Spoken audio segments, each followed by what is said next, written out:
kemarin, belum lama ini, beberapa bulan yang lalu, satu kantor kena kesurupan massal. Oke. Ya, kesurupan massal. Nah, entah gimana dengan cerdasnya, salah satu karyawan di situ, dia punya ide gimana caranya, karena udah dibacain ayat-ayat, dia nggak bisa pergi. Nah, dia punya ide akhirnya menggunakan satu bahan, yaitu bawang putih. Kesurupan ya. Bawang putih bukannya untuk Dracula apa Ya itu, vampir ya? ya itu makanya itu adalah kesan pertama ketika gua tahu, kok nih kantor bawa bawang putih kenapa ya? Iya Kak, tadi aku tumbuk bawang putih, aku balurin di kaki, di mukanya dia, di tangan, sama di telapak kakinya, kata gini-gini, supaya setannya pergi. Sejak kapan kita tinggal di Romania ya? Sejak kapan Dracula masuk ke badan orang kita mesti pakai bawang putih? Salah, Neng, bukan pakai bawang putih. Gua bilang, kamu cari yang namanya bangle. Aduh, apa tuh Kak ya? Akhirnya gue coba suruh temen gue cari, akhirnya ketemu di pasar. Terus gue kasih lihat dia, begitu dipertekin, dia pikir, ini mah jahe Kak. Bukan, dipertekin dulu. Nah, dipertekin, dia cium. Oh, ini aku tahu. Ini selalu dipakai sama ibu hamil katanya gini-gini. Terus kalau nanam ari-ari apa katanya? Pakai itu gue juga kurang tahu deh. Nanam ari-ari pakai bangle juga ini. Terus ini mah namanya ini Kak, cuma gue lupa bahasa dia. Di kampung dia ini mah namanya ini. Nah, itu yang dipakai. Beda lagi bahasanya. Benar. Ya buat teman-teman tuh, kalau misalnya ada orang kemasukan, kamu merasa tidak sereligius itu, dan kamu tidak menguasai ayat-ayat tertentu, jadi kamu tinggal ambil bangle, jahe, tumbuk sama garam kasar. Ingat ya, jangan garam yodium, garam kasar. Tumbuk, nah itu dibalurin di telapak tangan sama di kaki dia. Nah itu,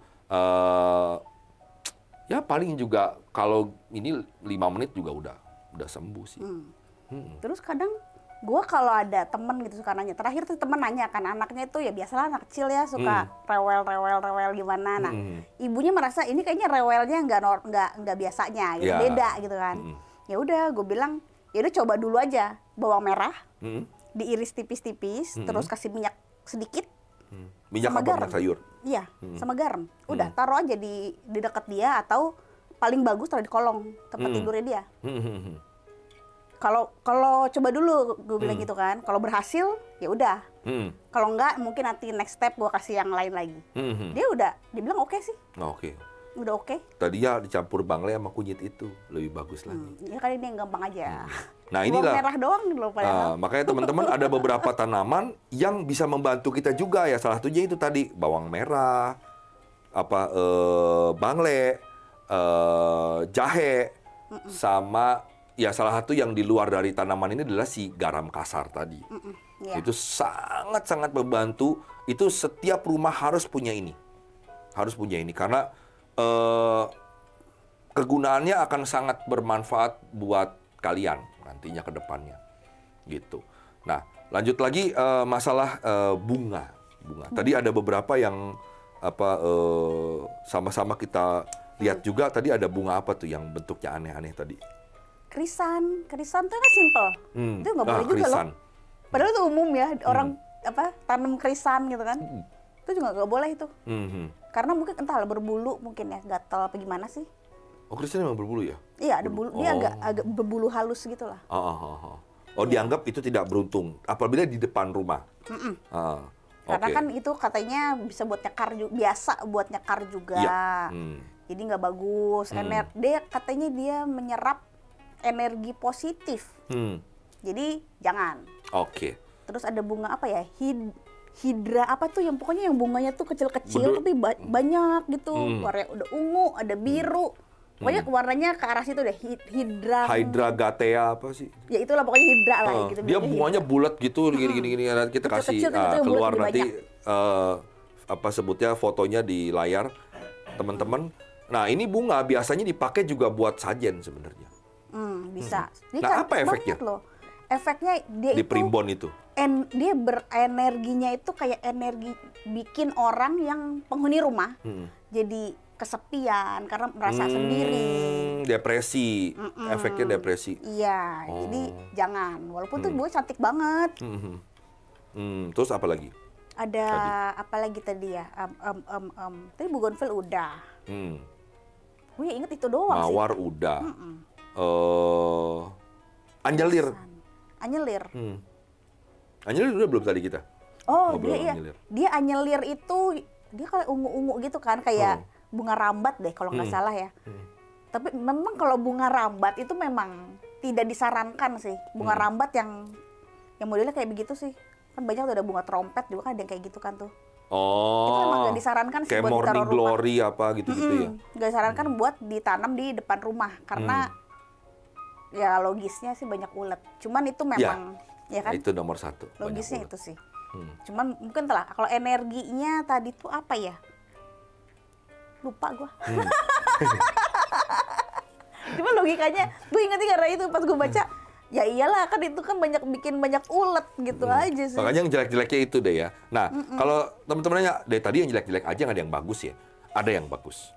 Ya, pastinya bunga bangsa Indonesia yang nomor 1, melati. Yes. Ya. Walaupun dia kadang buat Sajen juga. Sajen juga sih, tapi dianggap bahwa melati mempunyai energi yang sangat baik untuk keberuntungan dan juga untuk karir. Makanya beberapa klien gue sering sarankan untuk masukin bunga bougainville di dompet. Melati. Melati kok bougainville. Salah. Bunga melati di dompet, kering nggak apa-apa. Nanti jadi kering nggak apa-apa. Jadi itu karena dia akan mempunyai energi yang bagus banget buat badan kita. Itu satu. Kenanga, yang hijau itu begitu. Kenanga juga sama. Dia mempunyai energi yang sangat bagus ke badan kita. Kenanga. And then bunga. Oh, Kamboja kuning nggak apa-apa. Kamboja jadi gini. Definisi Kamboja, ada yang bunga kuburan Kamboja, real Kamboja, itu ada yang bunganya putih gede. Nah, itu jangan taruh depan rumah juga. Ulet juga satu, kedua dia sangat tidak bagus karena dia menarik energi yang kesedihan. Bunga Kamboja. Tapi Jepun, nah ini nanti keluar di gambarnya ya, teman-teman bisa lihat bunga Jepun yang ditanam di Bali, Jepun gading, Jepun merah, itu sangat baik di depan rumah. Karena dia punya energi keberuntungan yang sangat bagus. Terutama Jepun gading. Lu tau kan Jepun kan? Dia kayak Kambojain, cuma kecil. Nah, dia segini doang. Kecil. Yang di Mangga 2 Square tuh di pinggir jalan banyak banget. Nah, sama kita mau ke Mayoran, banyak tuh Jepun gading. Di Bali dah paling banyak. Dan menurut teman gue yang mangku, Jepun adalah bunga yang paling mahal di Bali. Karena satu kantong plastik kecil itu 5.000 perak. Gue bilang gila di Jakarta di mana-mana, pas dia ke Jakarta. Wow, ini fluid banyak sekali gitu dia. Kalau gue ambilin gue kaya jual di Bali gitu ya. Nah, Jepun. Melati, Jepun, Kenanga. Pernah dengar Wijaya Kusuma? Iya dong. Itu the best juga. Cuman nggak semua orang bisa rawat ya itu untung-untungan sih, tergantung bagusnya tangan yang rawat. Bener. Itu. Temen gue yang gue saksi hidup itu 2 orang yang bisa ngerawat tuh bagus, dia berbunga. Iya. Ada satu lagi ini dia rawat mertuanya yang kerawat sih, dia bilang itu berbunga terus dengan bagus, tapi dia bukan yang gede ya ini ya. Jadi katanya ada jenis yang memang kecil si Wijaya Kusumanya. Tanah pengaruh sih. Ditanam di mana? Gila kan? Iya. Kalau yang di Bogor temen gue di tanah. Oh, tanah pengaruh banget. Iyalah.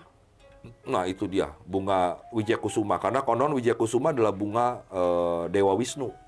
Karena bunga ini konon katanya untuk membangkitkan orang mati energinya. Dan memang kalau punya ini di rumah itu begitu dia mekar, itu mekarnya juga aneh karena dia memang katanya bulan purnama apa segala macem. Dan tengah malam. Ah. Dan kalau kita tungguin, misalnya, wah ini udah kelihatan mau mekar nih ya, kita tungguin, gak bakalan mekar. Lu ketiduran, pas melek, udah mekar. Aneh. Karena konon katanya, apabila seseorang bisa melihat bunga Wijaya Kusuma mekar di muka dia, pek gitu, terus dia menghirup ininya, itu konon lu bisa panjang umur. Kata gitu. Tapi itu sih ya, kita percaya nggak percaya, tapi itu legendanya begitu. Mau percaya syukur, nggak percaya ya. Anggapnya pengalaman nungguin bunga mekar kan seru banget. Iya, soalnya gitu. saudara gue pernah ngalamin kayak gitu sendiri. Wah ini nanti malam nih, dia tungguin nih. Dia liatin, jangan ayo guys gerak. Nggak gerak-gerak, tuh tiba-tiba. Dia capek, tidur. Dia gitu doang. Merasanya cuma sebentar doang. Pas melek, loh udah mekar. Dia udah ketinggalan momennya. Dia ketinggalan momennya. Sedih dia. Sedih. Nah itu dia. Wijaya Kusuma. Terus apalagi ya, bunga. Udah pasti nggak ada orang yang akan bisa sanggup nungguin sedap malam di rumahnya sih. Gue nggak tahu di sini teman-teman ada nggak, nanti tulis di komen ya kalau ada yang. Sedap malam ini ada kayak ada dua jenis ya. Ada yang sedap malamnya memang benar-benar sedap malam. Oh, ada yang sedap malam yang mekar. kalau di tukang kembang bilangnya sedap malam Bandung katanya. Itu yang bagus tuh kata makannya. Itu jarang. Orang biasa piara yang sedap malam yang jenis yang lain. Gitu. Itu emang wanginya sama, cuman bunganya entahlah beda Nah, lah. sepengalaman lu punya teman yang bisa nungguin sedap malam di rumah dia? Dulu sih di rumah ada. rumah lu sendiri? Di Bandung. Waktu gue tinggal di Bandung. Rumah lu sendiri apa? Iya. Oh, wow. Waktu masih di Bandung ya. Waktu masih kecil banget. Masih SD lah. Apa karena dia mesti tempat dingin ya? Mungkin. Kita juga kalau beli gitu, Pak jangan sedap malam ini, teman gua gitu kan. Sedap malam Bandung dong. Gue bilang bedanya apa? Oh, mungkin kayak gini ya kali ya teman-teman ya. Ini juga sebenarnya, ini bisa dihitung sedap malam nggak sih?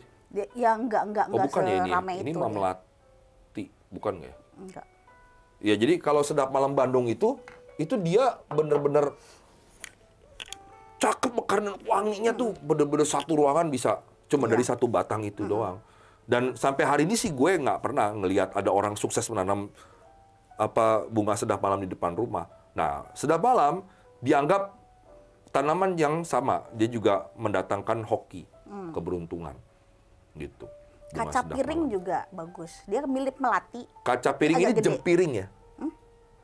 Kalau tahu di deh. Bali. Nggak tahu deh. Ya kayak Pokoknya- melati, cuma dia bunganya gitu-gitu. Iya. Oh iya iya. Itu juga bagus. Bener-bener dia baunya kayak melati juga. Terus apa lagi ya ini ya, bunga. Oh sebenarnya ada satu, coba saya belum sempat ngambil daunnya di depan, tapi nanti bisa nggak ya kita munculkan.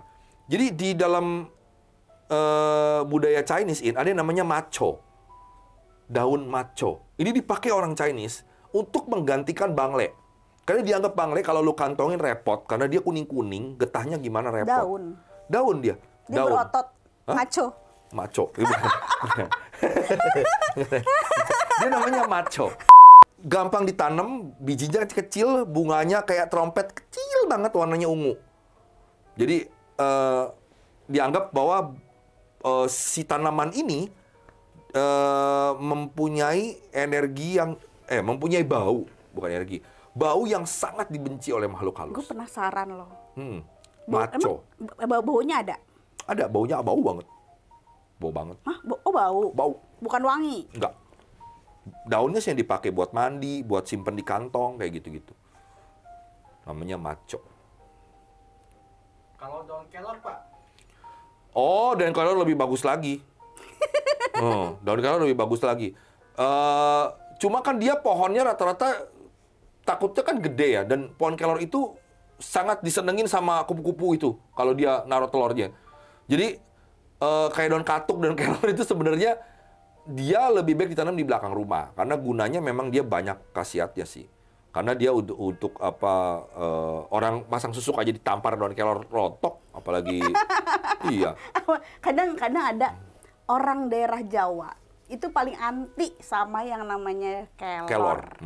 Karena konon itu bisa ngerontokin ilmu lah. Katanya sih begitu. Entahlah ya, mungkin kalau ilmunya ilmu yang agak-agak dark kali. Ya, dark magic. Ya, gue sih percaya karena ada beberapa temen gue yang masang susuk kalau dia lihat kelor gue gini-gini dia ketakutan. Kayak begini. Ya, keluar ya. Iya ini. Oh, dia mirip ini ya, mirip sirih. Nah, sirih. Oh, sirih, bener. Sirih juga sama. Mirip sirih sih ini. Ditanam di rumah, salah satu apotek hidup juga karena gunanya banyak banget dan dia bisa didampingi dengan, nah ini. Kalau tadi bilang kita nanam pohon kayak tadi mangga lah atau rambutan di rumah, pohon nangka apa segala macam, dibarengin sama sirih. Jadi biar dia merambat aja sirih karena dia memang merambat kan. Dan energi yang dikeluarkan sirih akan membuat pohon yang tadinya serem, tadinya mempunyai konotasi yang nakutin akan jadi hilang dengan sirih ini. Sirih is the best. Sirih is the best. Menetralkan ya, Pak ya? Menetralkan, dia banyak gunanya banget. Pohon bodi sangat dihormati oleh umat Buddha karena disitulah tempat Siddhartha Gautama bertapa hingga menjadi Buddha. Dan bahkan Sang Buddha sangat menghormati pohon ini. Jadi ketika beliau meninggal, muridnya bertanya, Bante atau Yang Mulia, ketika engkau nanti meninggal, apakah yang bisa kami jadikan objek untuk menghormat engkau? Nomor satu yang dia katakan adalah tiga. Nomor satu yang dikatakan adalah pohon bodi. Jadi bukan suruh menyembah, tapi lu hormatin karena pohon itu telah menjaga aku selama 8 tahun aku bertapa. Itu dia. Dan pohon bodi itu mirip sama beringin ya. Iya, mirip sekali. Cuman dia nggak ada akar-akar yang itu aja yang menjuntai cuma akar gedenya doang. Nah, sebenarnya pohon bodi sih nggak tepat ditanam di depan rumah. Tapi dengan cara-cara tertentu bisa bonsai. Kayak beringin juga kan bisa dibonsai jadi bagus. Apalagi beringin putih. Beringin putih kan bawa hoki. Gitu. Jadi kalau saran saya kalau memang pengen punya pohon bodi kayak tetangga sini nih ditaruh aja di pot atau di bonsai. Jadi lebih cantik pohon bodinya. Ya, terus ada satu pohon namanya Wali Songo. Wali Kayak Songo. apa itu? Ting, keluar kayak gini fotonya. Oh, gitu. Jadi pohon Wali Songo, lu bisa lihat loh di Google. Dia daunnya 9 nih. Oh, songo. Songo 9. Nah, disebut Wali Songo. Di depan rumah diletakkan ini sangat bagus. Ya, beberapa orang Chinese sangat percaya dia masih satu keluarga dianggap pohon dolar. Wali Songo, pohon dolar, sama yang dulu pernah kasih gua tuh pohon yang nggak usah pakai itu juga sama. Itu mempunyai energi keberuntungan yang luar biasa di pohon-pohon ini. Nah, ini dia tadi beberapa pohon, tanaman dan bunga yang mempunyai efek keberuntungan yang bisa ditanam. Kalau four leaf clover Pak, yang orang-orang bule Pak suka Pak. Oh, itu kan nemu di mana aja. Itu kan semanggi. Kita namanya semanggi. Itu kalau di Jawa Timur itu di Jawa Timuran itu kan suka dibuat pecel semanggi. Padahal gue belum makan sih. Enak itu. Udah pernah makan. Enak ya? Enak. Nah, kalau semanggi karena kita nggak usah nanam. Karena dia liar aja. Lu ada itu ya udah. Dibilang hoki nggak hoki aja. Itu kan kepercayaan orang bule. Iya. Kita mah di Indonesia nggak ada kepercayaan. Soalnya hoki itu kan di semanggi itu biasanya kan ada 3 kan. 3 apa 4 sih? 4. Kalau dia hoki 4, biasanya 3. Biasanya 3, umumnya 3. Jadi dibilang hoki karena ya kan jarang-jarang ada yang 4 gitu kan. Kalau pernah ada 4 gitu. Itu aja sih paling kan bilangnya hoki. Karena sangat jarang. Nah itu pun ketemunya kita kalau ke hutan atau ke gunung atau ke apa itu baru cari itu satu-satu tuh, liatin ada nggak yang 4. Cari-cari. Kalau dapat berarti beruntung gitu. Benar. Nah, kalau misalnya mau tanam, mulailah coba nanti teman-teman bisa cari galakan lagi sih sebenarnya sih apotik hidup itu. Ya nggak kayak satu lagi pohon kumis kucing. Nah, kumis kucing juga, kok kumis kucing, kembang sepatu, Bu. Kumis kucing juga nggak problem. Jauh ya, kumis kucing sama kembang sepatu. Karena dia hampir sama nongol putiknya itu loh. Kembang sepatu, itu depan rumah oke. Depan rumah oke. Buat pagar bagus tuh.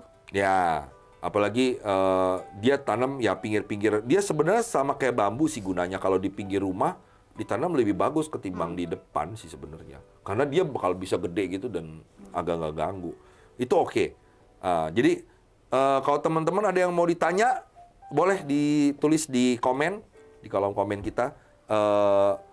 Misalnya ada bunga apa yang terlintas pengen ditanya, boleh nanti kita akan jawab di episode berikutnya ya. Karena lidah buaya Pak, lidah buaya. Lidah buaya ya pantang ya depan rumah. Udah jelas dia tajam. Itu lebih-lebih. Jangan, tajam tuh jangan. Tajam-tajam jangan depan rumah. Itu aja paling simpelnya. Apalagi pohon salak. Pohon sawit jangan ya. Sampah doang, durinya banyak. Semut terang-terangnya gede-gede. Uletnya aja astagfirullahaladzim, gedenya itu ya ulet pohon. Jangan ya, jangan ditanam itu. Enak tuh di kebun ulet. Aja. Pohon sawit punya segede segini nih. Namanya ulet kumbang apalah itu. Itu dia emang nelornya di pohon sawit dia beli. Tapi semut terang-terangnya jangan coba-coba lo pohon sawit. Makanya, jadi kalau teman-teman ada yang mau tanya, boleh ditulis di komen. Nanti kita akan jawab di episode berikutnya ya. Oke, teman-teman. Saya rasa cukup begitu dulu info dari kita. Nanti kita akan sambung lagi di episode berikutnya. Mungkin episode berikutnya kita akan ngobrol soal mimpi. Boleh. Seru ya. Yuk. Alamat-alamat mimpi. Soalnya banyak orang nanya, gue mimpi ini, Mang. Apa sih artinya gitu mimpi? Nah, nanti kita akan bahas di episode selanjutnya. Oke, teman-teman. Terima kasih. Jangan lupa subscribe, like, dan komennya ya. Kayak tadi, mungkin ada tanaman apa yang mau ditanya, yang kami lupa, silakan tanya aja. Iya. Oke, sampai jumpa di episode berikutnya. Sampai jumpa lagi, betul, sampai lagi. Sampai jumpa di episode berikutnya di Kasih Dong Kabar Si di Sono. Bye.